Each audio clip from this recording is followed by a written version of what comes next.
Marie. Thank you so Hi. much for joining me tonight. I really appreciate you taking time out of your schedule to join me tonight. I really appreciate it. Thank you for having me. Yes, ma'am. So we want to thank everyone who's joining us via Facebook, joining us via YouTube. Let Marie know that you are here. Show us some love. Tonight, we are going to have Marie just share her testimony of, loss and how she has been able to persevere, through that and just be an inspiration, to others. So my name is Lena Lassiter, and I am the founder and president of Forever Heal. We are a nonprofit, and what we do is we help our clients who are suffering from pain due to a loss of any kind. And our hope is that we help them to restore, recover, and reclaim their lives.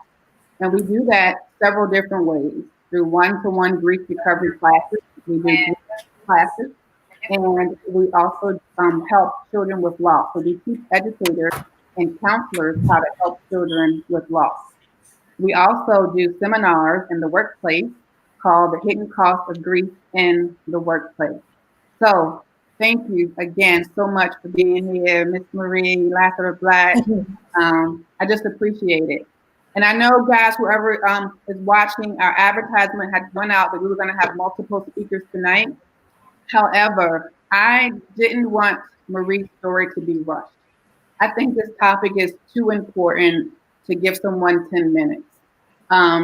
We have had two teenagers, Marie, last week, 14, I believe, they both were 14, who actually completed suicide in our Richmond Public School District.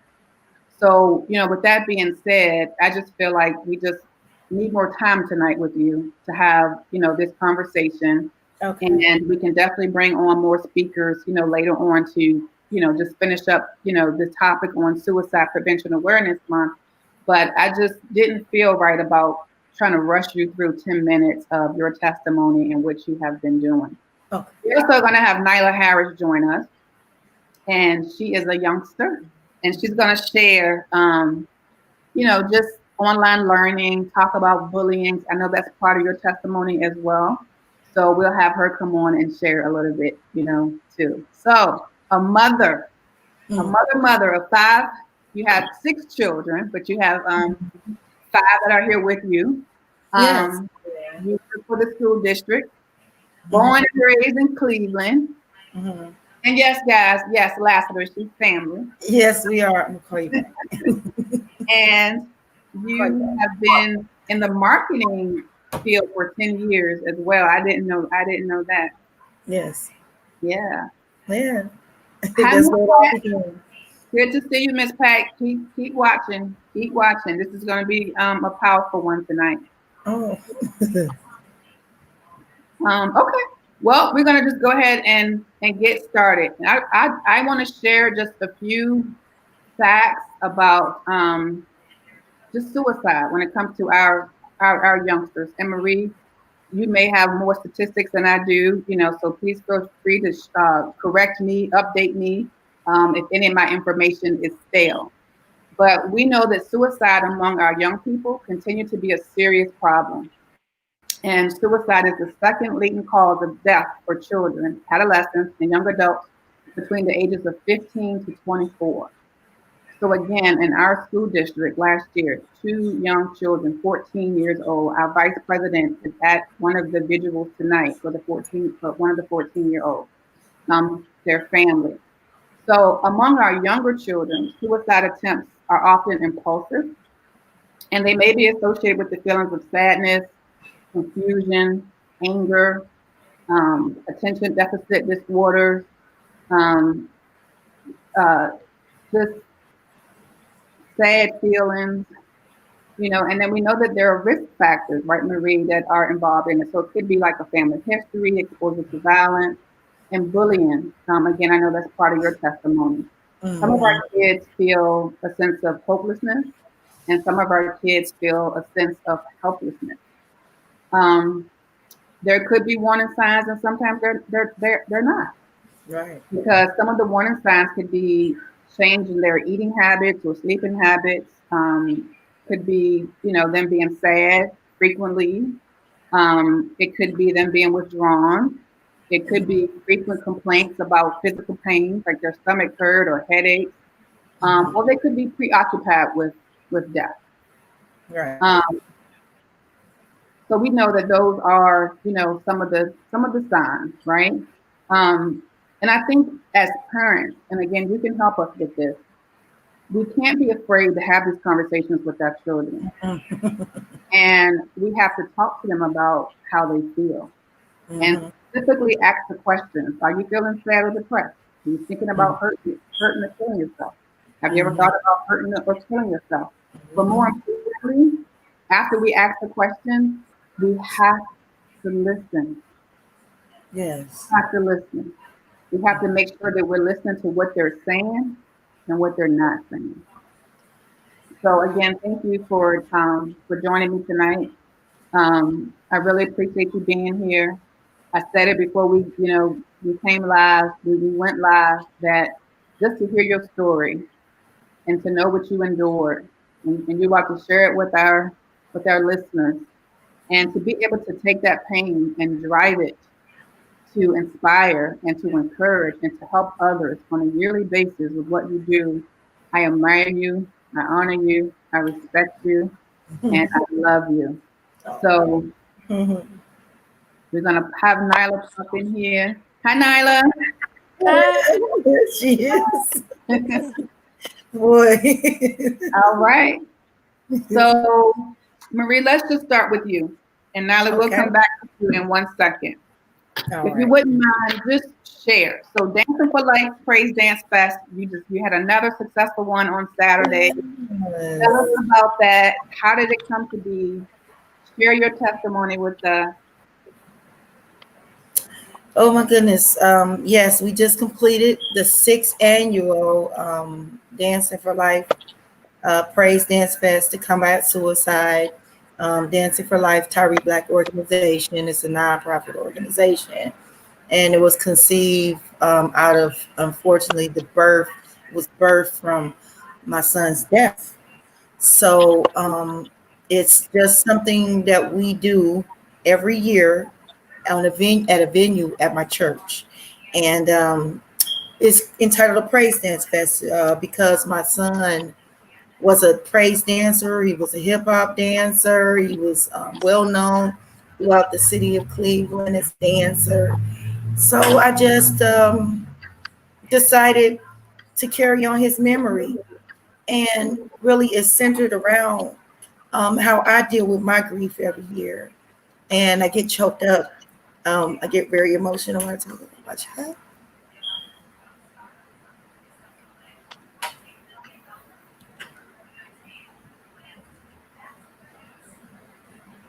It's okay.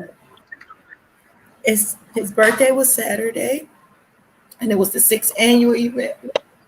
I mean, I don't know what the reason I do what I do is so that no parent ever will experience this pain that I've experienced as a parent. So what I do, his birthday was Saturday. Every year around his birthday, I have this big celebration. And the reason that Dancing for Life was started was because I saw all of the support I received from the community. We didn't even have money to bury my son at the time. And I saw all of the support, every walk of life, color, creed, race, to religion. I mean, everybody came together. And I just thought about that, how if we come together, can you imagine how many lives can be saved? And Wow. of course, in the back of my mind, I wish it could have saved my son sooner. Yeah. He was, as you said, he was very involved. You know, it's just, we don't know. Suicide has such a hidden, it's just so deceitful. Your child could be happy, go lucky, and that's the one who's hurting, holding, suppressing pain inside, and putting on a smile. Whereas there were certain things that Tyree would do, and I, like a month before he passed, I said, I'm going to get you some counseling, and I just didn't get it in time. So um, those were some of the things we were talking about at the event. We have a panel discussion. First, we kick it off with a panel discussion, we sit down and we talk about it. We hit this thing head on in between the eyes. And we talk, we take a panel discussion of moderated by Yvonne Pointer here. And then we had like 5 panelists. And then we take open forum, and then we begin to discuss the topic with those in the audience. And one of the focal points this year was dealing with how to relate to your child and get in there and be more of a listener than a talker and hear that person. So in their pain and see what they're going through. And the young lady stood up and said, a lot of times we don't talk this because y'all always talking. Wow. So it makes sense. So it was very dynamic this year. Each year is different. We went live. And I just want to thank you for this moment, Linda, for rendering support. Because as a parent, the pain never goes away. And that's what I hope I answered your question, because I can go talk. And again, this is why I didn't want to rush you tonight. This is the reason why I didn't rush this conversation. I wanted to take our time. And Cassandra here, we were asked about YouTube. If you're trying to watch this on YouTube, it's under Forever Healed. If you go to Forever Healed page, we should be live on YouTube as well. And Cassandra, she talks about a heart with ears, because our grief program is twofold, Marie. So what we do is we help those, again, who are suffering from a loss of any kind, right? To just we help them through that process of grief, and not closure, because you don't want to forget about those who who have passed or whatever we may be dealing with, but we help them to complete it, right? To complete their healing. So we call it completion, but it's twofold, because one part of that too is that we teach our clients how to listen, how to be a heart with ears. Because a lot of times, and I don't know if you have heard any of these before, we can talk about them as we go along, but sometimes people mean well, right? And they say things trying to make you feel better, and they kind of work, right? And but they mean well. It's just things that we have just heard. So we kind of teach our clients to just be quiet, just listen to the griever, right? Because a lot of times we think that you need to be fixed. Well, you're not broken. You lost a child. You're hurting. You're grieving, right? You're not broken. You don't fix you. So sometimes you just need someone to just listen to you. So yes, Cassandra, thanks for reminding us of that. So just being a heart with ears. And it looks like you have a niece shouting out. Oh, that's for you, Nyla. Your auntie shouting out for you. Yeah. So yeah, sometimes you just need that heart. So yes, you did answer my question. So before we get to Nyla, I know with Tyree, right? That's your baby's name. For him, this was like a bullying situation, correct? It was yeah, he was on his way home from school, and from the accounts, more people will tell you a lot of things after the fact of, well, we heard this, we heard that. But a group of boys had approached him on his way home from school and told him that they were, in 2014, there was something known as they were going to purge him, come to his house and purge him. But see, I didn't know anything about that. And it really scared him to death. And he went upstairs and he took his life. He hung himself. He was a little agitated, and I sent him to his room, like, go upstairs and chill, go up, relax. But with Tyree, he was defiant a little bit. Like, I tell him to go upstairs, he'd go out. I tell him to go right, he go left. So it was like, go to your room. That's just like saying, I don't know. It was really like talking in thin air to him. But he went upstairs this time, and I didn't know what was going on. He took his life. Yeah. So, it's just hard to digest it. I'll never get over my son's death, ever. I do what I do every year he was a month shy of 14. He was dealing with a lot. It was a new community. and the puberty stage, and it's just a lot of factors. There's no one answer to explain this suicide thing. It's no Right. color, no, it's just across the board. You're right. I You're lost right. my baby. So Right. that's why I hold to combat suicide. That's why I hold it. The Good. event to offer people hope. Yeah, and I'm glad that you do that. I'm grateful that you do that because we have to continue to talk about it, and we have to bring light to it. We have to educate people. We have to talk to our kids and talk about it because even tonight we kept thinking, well, should we have Nyla on here? But this, yeah, we should because it's important for her too at her age to sit and listen and hear, and engage in this conversation. So, Nyla, um, how do you feel about bullying? Have you seen it like with your age group? Um, Bullying. How I feel about it, it's wrong. It doesn't have to be face to face. It could be online. So really, it's everywhere. Yes, you do see it a lot in high school. Even though people do claim to be more mature, they're not. There are people who make fake accounts talking about people, spreading hateful words and messages. It's really everywhere. Um, like ooh, sorry. All right. It's okay. We are still developing our brains. We aren't fully aware of everything. Our emotions are like we're not on track. That's just me being honest. With us growing up and our brains aren't fully developing until we are in our mid 20s, we don't know what really is right and wrong. Does that make sense? Mm-hmm. It's And okay. so we take things closer to heart than most people will just rub off. Like, just be like, oh, it's okay. People say things, but it can really get to you. It can. Yeah. So now that you remind me of of something because a lot of times we say when we were your age or younger, we would say things like, sticks and stones and break my bones, but words will never Right. hurt. Well, guess what? They Words hurt. words do hurt, right? Because you can hit me with a stick and I can recover, but if I allow those words, like to what Marie was saying earlier, right? If I hold on to those words and then I start suppressing my feelings, well, then they have a greater impact if I believe them, right? So I think what you were saying, well, you guys do know right from wrong, but I don't think you truly understand the impact of the hurtful words that you say. And a lot of people will say, "Oh, they're kids, they're just playing, they're just joking around." Well, to some kids, it's not a joke.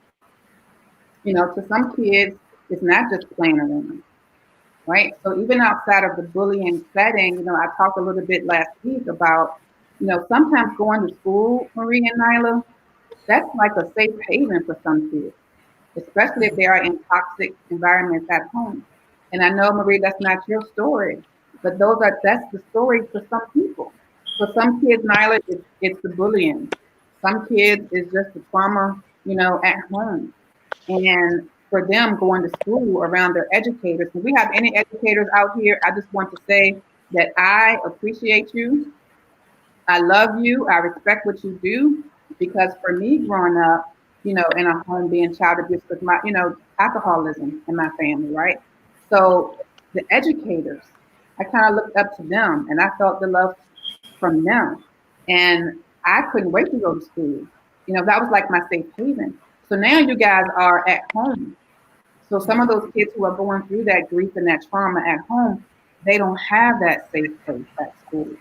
So now to talk a little bit about your experience, being home with virtual learning. Just some, Okay.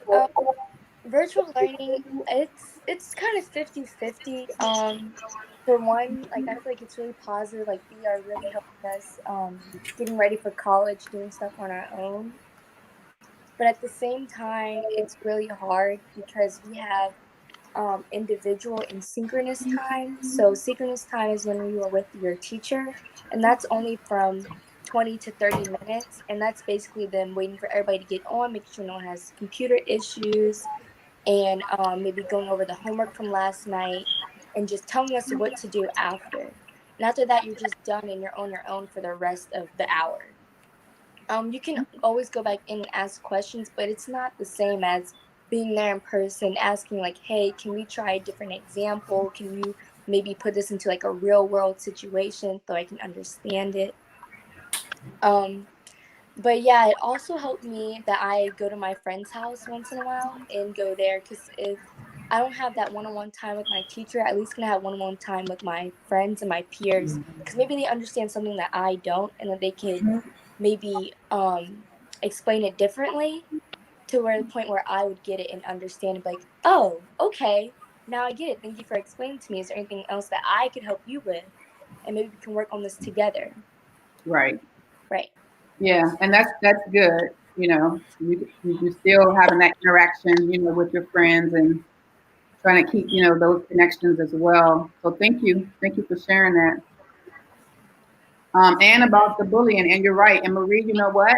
If you think about it now, like the kids are at home, and we have the cyberbullying now, right? And that's easier to do, like on social media platforms. And these kids are, being bullied on the social media, platforms. So again, another reason why we have to keep these conversations going, because a lot of times we think that, well, it's just when they're at school, but no, it's easy to hide behind like a screen and, in social media and, and cyberbullying.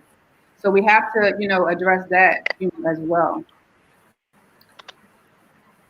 So I know a lot of women are probably, asking themselves, and me included. And one thing that we should never do is compare our grief, because it definitely robs us of our dignity. And your relationship with your son was unique and individual. So I can never sit here and tell you I understand how you feel. Even if I lost a child, I do not know how you feel. But as a mother, I know it must have been hard sometimes to even get out the bed in the morning. So how did you persevere through your pain? Like, what steps did you have to take to be able to even? I'm telling you, honey, I would probably been in the bed for you to not want to get out the bed. So how did you persevere through that pain? We when he first passed,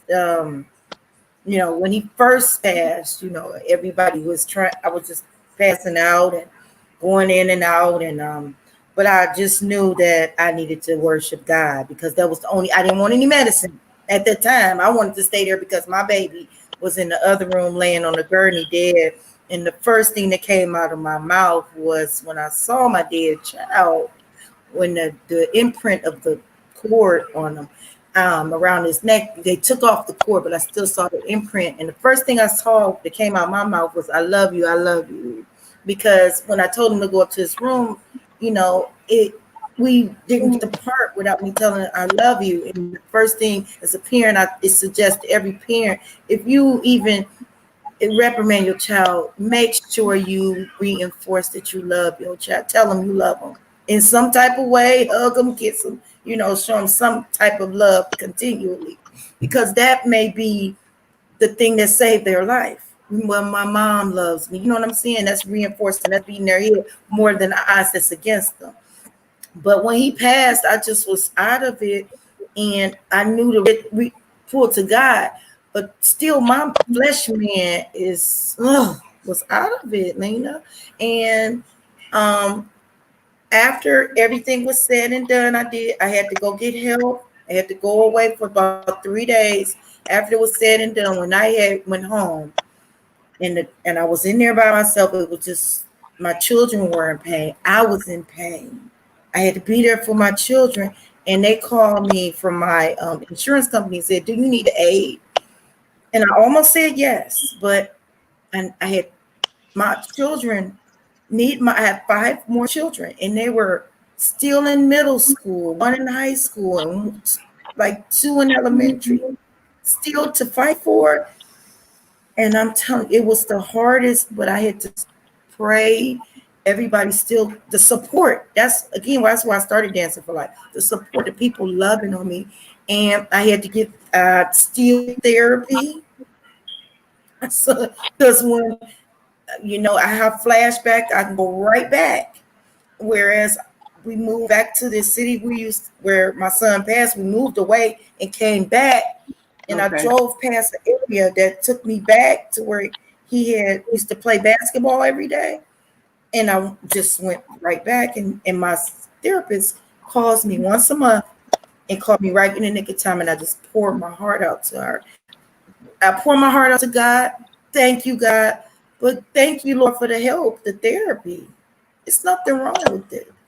And No, whatever else has to aid you to get that support. So I take the support, I take the counseling. Me and my children receive the counseling. And thank you, God. Thank you, God, for it. And I go to church and I pray. And God, I know you give me strength.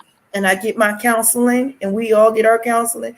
And we keep dealing with all of these issues, the grief. And like I just look at my baby's picture every day. I just miss him. I miss him. It's never going to go away. I know you do. I know you miss them, but you said something very profound, and I'm glad that you said it. And especially in, African American homes, our Black homes, and we grew up, and it's almost like counseling is like going to counseling is like a stigma. Like you shouldn't go to counseling, and people look at it as a weak thing. But no, strong people go to counseling, right? Because we understand that we Mm-hmm. need help. So I just applaud you for even bringing that up, because yes, you have to get the counseling that you need, because otherwise what we do is we tend to put on our mask, and people have heard me say this before. We put on our mask and we say everything is fine, and it's not fine. And I always say, it's feelings inside never expressed. And you put on your mask and just keep going, and one day emotions are going to overtake you. They're going Mm-hmm. to overtake you in some form. So Mm-hmm. you have to be okay with getting help. So for you to even teach your children that it's okay, to go get help, because you know what, you have triggers. We all Mm-hmm. have, you know. Um, so we have to get the help. So I'm glad that you brought that up, because we have to stop refusing to go get the help. And thank God for these resources that we have out here. Mm-hmm. Yeah, yeah. Just talk it out, get it out, So, Right. write And not out and whatever. not you were right too, Molly, when you said earlier how your brain is still developing. So you guys, comprehension and thinking and making great decisions and all those things don't happen until you like late in your 20s. But you still recognize the fact that we have to stop the bullying. So I just want to ask you, as a young lady, do you find it hard, talking about your emotions? I do. I feel like that goes for every normal teenager. It's hard to open up, not only because like maybe we can't put it into words, but maybe we're scared that our guardians won't listen. Maybe they'll just brush on and be like, "Well, you're just young. You don't really understand. You can't be depressed. You can't be sad. You're too young. You don't even experience anything to be depressed and sad." But I think that's wrong. I think anybody can be depressed. Anybody can be sad. Anybody can be affected by anxiety. And okay. And I just feel like if we want to come out and talk, we need you to listen. We need you to sit down. We need you to listen. We need you to try to understand. Please don't try to bash us and try to say we don't have anything to like we don't have a reason to feel that way, but we do. Hmm. You don't know what happens behind closed doors, on social media, at school, and it's really hard to even speak up and even think about it because we tend to submerge and suppress our feelings rather than talk about it in general. Right. And that's because, and a lot of times, Nyla, as parents, we don't know what to say. And a lot of times, again, as I was saying earlier, we try to fix it, right? So, but it's not a head issue, it's a heart issue. So, and I've heard this before as well, but this is like an easy analogy for everybody that's watching tonight. And I used to do this with a little backpack. I don't have my backpack tonight, but I want to explain to you how we got here. Because when we were kids, and let's just say we hurt ourselves, right? We scraped our knee up. and our parents would kiss our boo-boo, right? And then sometimes what they would do is cook. Let's bake something. Well, then what happens, guys, is that we learn how to eat instead of feeling our pain, right? Mm-hmm. And then let's just say you lose a pet. I have done it. As parents, this is what we do, Nyla. We get you another pet, right? But we never ask you how you felt about the loss of your pet. So now we teach you how to eat and we teach you how to replace things. And then when you get your heart broken, and we all have that first heartbreak, we as parents, will say, well, there's more fish in the sea, right? So like you're Mm-hmm. saying, dismissing how you feel, dismissing your pain, but not meaning to do that, but we're dismissing your pain. So now guess what? You learn how to eat, you learn how to replace, right? So, and then even with the heartbreak, you haven't dealt with it, nobody's asked you how you felt. So think about everything else that you lose in life. Sometimes you move, sometimes parents get divorced, like just so many things that are happening, right, with the kids. And we love to say they're resilient, they'll bounce back. Well, some are, but we don't talk about how they feel. And we're not teaching you how to articulate how you feel.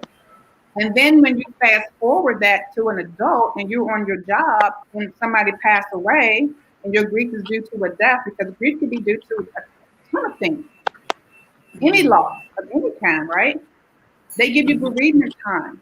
And that bereavement time is only 3 to 5 days. Well, guess what? That's just enough time for you to get the affairs in order and get on back to work. So now we have learned to eat, we have learned to replace, and we have learned to get over it.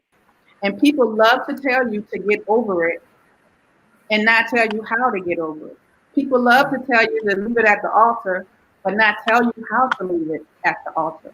So now that's what happens. So in essence, we're teaching you guys how to not articulate how you feel.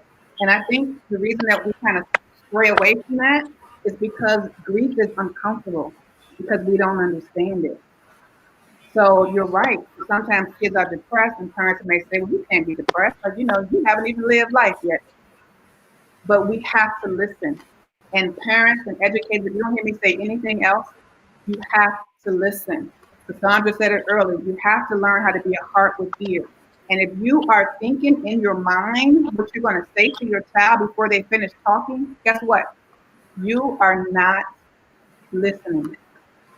You're not listening. So you have to listen. So thank you so much, Nyla, for saying that. And let's see, Mary has a great comment. The children do not always feel they can talk to parents. Yeah, yeah, that's true because you know what, Mary, we want to fix them. We want to fix it. Boy, it's uncomfortable to us and we don't know what to say. So, but we have to learn to be comfortable in the uncomfortable and sit in it and listen. Yeah. Yeah. So, how old was Tyree? How old was your sweet baby when this happened, Marie? Tyree was a month shy of being 14. He was 14, almost 14. He was 13. Yeah. So I know that I was, as a parent, I was juggling at the time 6 children by myself. So it was real hard. So the best thing I could do to think was to keep them involved while I worked a full-time job and take care of them, you know what I'm saying? And coming back, keep them constructive, at least keep their minds positive. That was the best thing I could do as a parent, to try to intercede and have some type of support there, you know. So, but it still didn't, I couldn't negate or block everything, I had him in church and he was a happy-go-lucky child. But after he passed, I realized that that he had mimicked, and then we had talked about this at Dance Fest, the same way Robin Williams had passed. Why the actor, the happy actor, Robin Williams, he took his life. Yeah. He died the same exact way. And I said, and when I went back and researched, we was looking at things about Robin Williams. So we were mentioning that we got to be involved with our children more. Oh So wow. Yeah. yeah,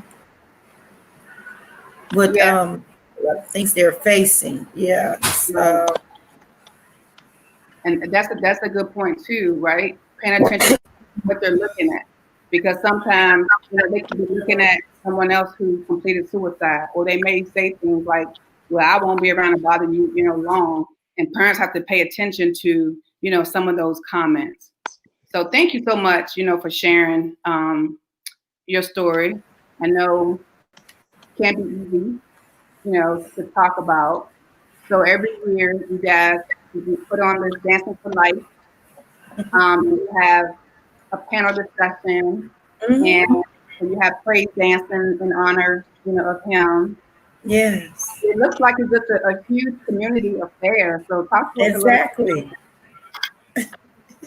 It's exactly that. And like I said, it stemmed from my the actual funeral, how all that support and all that energy and brought me strength, and I was grieving, and so many people succumbed, just surrounded me, my family, just everyone was there. And I said, if they can do this for little old me, imagine how they can do for other people. So I'll invite certain panelists to come.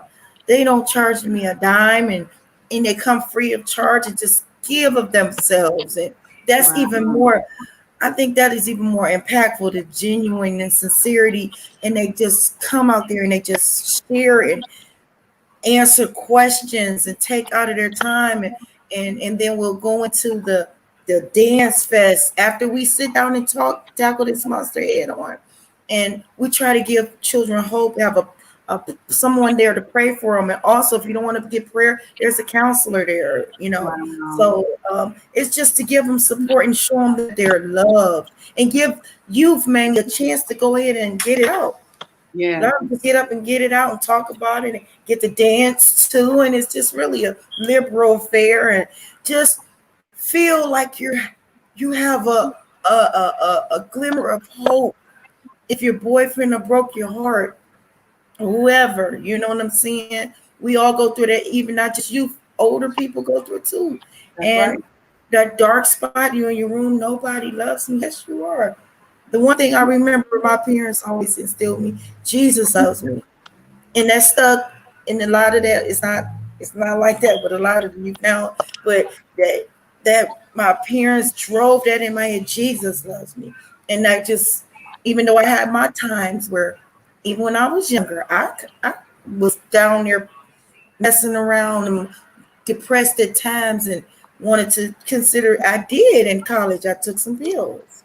That's why I'm able to deal with this suicide thing head on, because of a relationship. So that's, you asked me to talk, I could talk, Lena, I could talk. Well, we said it was going to be a real honest discussion, and this is what people want. Mhm.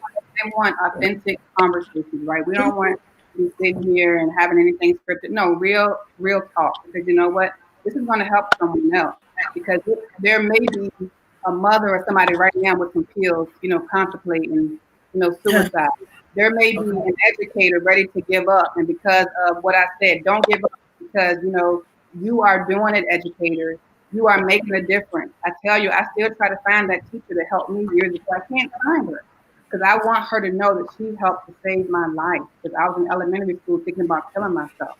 So no, Oh, we're gonna talk about it tonight. We're gonna be honest and raw and open, because we can't mhm. play with this thing. We had two 14-year-olds who committed suicide last week, so we can't play around with this thing. So I'm glad that Mm-mm. you're being open and honest and raw on it. So this is what we're here for tonight. And we have a question for you. Yes, guys, go ahead, start. You can ask questions. We're gonna start putting them up here on the board. Did you know whether your son was suffering from depression? You know what? Like I said, I don't know if her name's Chanel. Hi, Chanel. I'm one. If you see any inkling of something strange with your child, like I told Tyree, I said, I'm going to get you some counseling, because I saw something there. So I'm going to get you some counseling. And I told him that, said I'm on the couch in my living room. I said, I'm going to get you some counseling. I told him just like that. And it wasn't even a month that he, was pushed over the edge by those guys.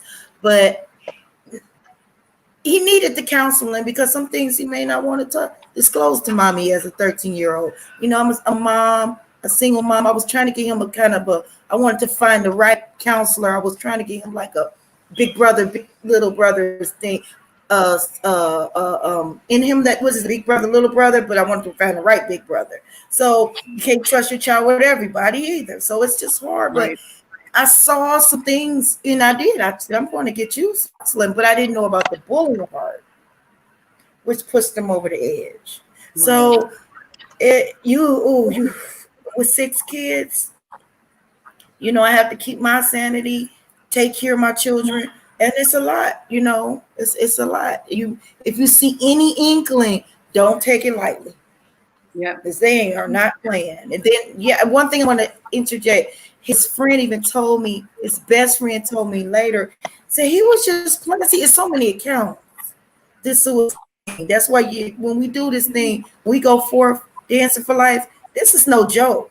We go out there, and that's why I think it's the response is like it is, because this is not a game. You can't get up there and fake about suicide. So, but one of the boys told me, said he was playing with it, kept playing like he was going to do it. And he told me later on, he said he serious when he did it. See, you know what I'm saying? So many factors involved with it. So if you're seeing, in other words, in the story, if you see anything, step in there and get help, and just do all you can as a parent, because you don't want to walk in my shoes. Yeah. So pay attention to the signs, parents. So again, if they have issues, if their eating habits, their sleeping habits have changed, if they are withdrawn, if they have become kind of obsessed, looking at articles and on the web at, those who have committed suicide and just obsessed kind of like with death. So make sure that you look for those signs. If all of a sudden they're starting to get hurt all the time, like physical pain, like my stomach hurts, and I can't find anything, wrong with them. Like Nyla said, listen to them when they tell you that they feel depressed. Do not tell them how they feel.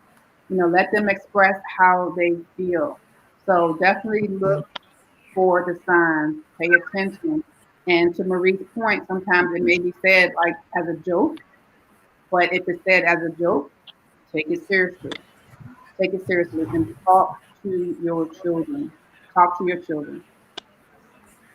What other questions do we have? Come on, y'all can talk to us tonight. What other questions do we have? Nyla, do you have any questions? I do not. Do you have any final comments that you would like to make that may help a young child, or any thoughts? Not to put you on the spot, if you don't, it's okay. It's for a young child. It's okay to talk to someone you trust. It doesn't have to be your parent. It could be maybe a counselor at school. It can be a trusted teacher. It's okay to speak up. It's okay to speak up. It's okay to talk about how you feel. Another point I want to talk about too is that we have to do something about the mental health field, because sometimes it's hard getting in with the counselor. So I know sometimes when you try to make an appointment with the counselor, sometimes it's a 30, 60-day wait. So we have to do something about that too, trying to get the help, the mental help that we need immediately. Looks like we have a question.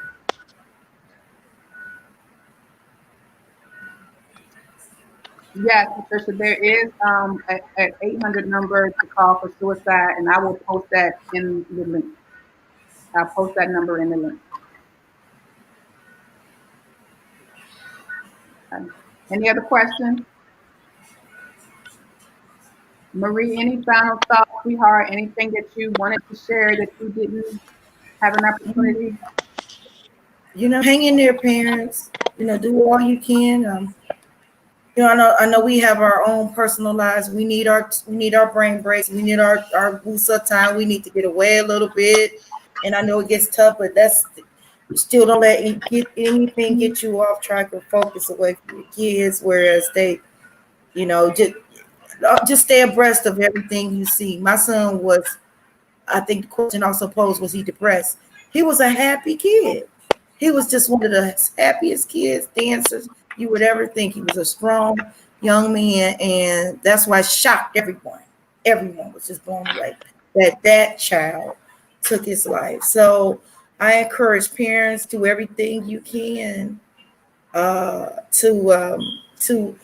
just stay involved with your children, every aspect, not just children, but just if you need the support, get the support you need. You love, you are loved, you're loved. I just can't say it enough. You're loved, and I just thank you for the time to share my experience. Get the help you can. Yeah, so I just posted the National Suicide Prevention, the 800 number in the link. So again, I just want to encourage, educators. I just pray that God will continue to strengthen you guys through, the school year and virtual learning.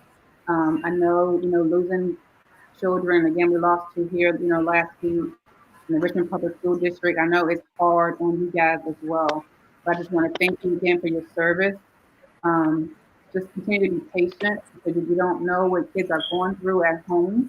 So sometimes, you may look at them as a cut up in the class or whatever, but just do know that sometimes the school is their safe haven, is their safe place.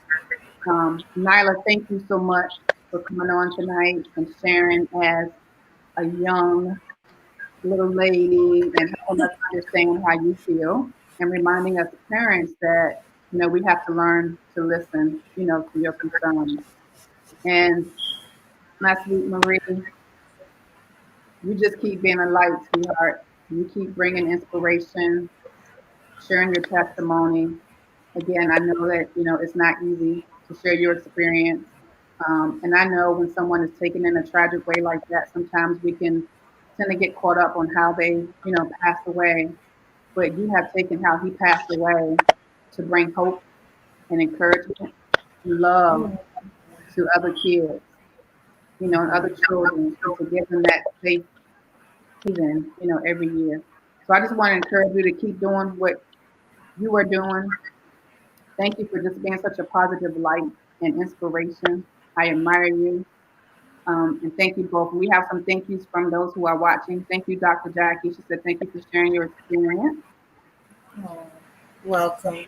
We also said, thank you You're to welcome. you. And thank you, Miss Patricia, for always supporting and showing up. So that concludes our session tonight, guys. So thank you for watching. What we would ask you to do, if you think this video would be helpful to parents, children, please share it, like it, subscribe to our YouTube channel. If you have questions, you can still post them, and I'll make sure that Marie will, get your questions. Marie, say it one more time, the name of your nonprofit organization, so everybody can get the name of that. Okay, they can find it on www.dancingforlifetyreblack.org. It is Dancing for Life Tyree Black Organization.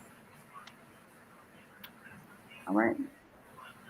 I've also added that in the chat, so you guys can go and check that out, as well. So www.dancingforlife Tyree Black. All right. Thank you. God bless you. You guys have peaceful rest tonight, and we will see you next week. Thank you, Lena. You're welcome. Okay, bye, Naya.